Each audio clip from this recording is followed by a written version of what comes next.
Hi and welcome back to my channel Raw Ideas. අපි ඉන්දියාවේ මරණ චාරිත්‍ර සම්බන්ධයෙන් කතා කරමු. විශේෂයෙන්ම Hindu ආගමේ තියෙන මරණ චාරිත්‍ර සම්බන්ධයෙන් කතා කරමු. එතකොට මේවා ඇත්තටම බේස්ඩ් වෙන්නේ නැත්තම් මේවා මූලික වෙන්නේ කුලය, ආගම සහ කෙනෙක්ගේ තියෙන ආධ්‍යාත්මික මට්ටම අනුව තමයි මේ සම්ප්‍රදායන් තීරණය වෙන්නේ නැත්තම් මේ මරණ චාරිත්‍ර සිද්ධ වෙන්නේ.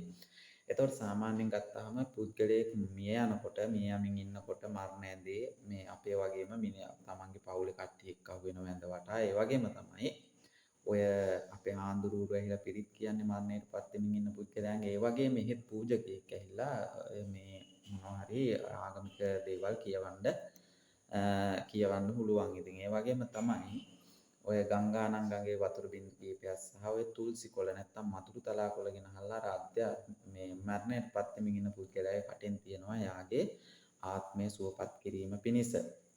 ඒ වගේම තමයි දැන් ඒ මරණයට පත් වෙමින් ඉන්න පුද්ගලයාට ධෛර්යයක් දෙනවා මේ ඉන්න කට්ටිය දෙවියන්ගේ නම කියන උදාහරණයකට ගත්තොත් රාම් දෙවියන්ගේ නම කියවන්න. එහෙම නැත්නම් ඕම් නමः ශිවාය කියන ඒ පාඨය කියවන්නට අර මරණයට පත් වෙමින් ඉන්න පුද්ගලයාට ධෛර්යයක් දෙනවා අර ඉන්න පුද්ගලයෝ වටේ ඉන්න පුද්ගලයෝ.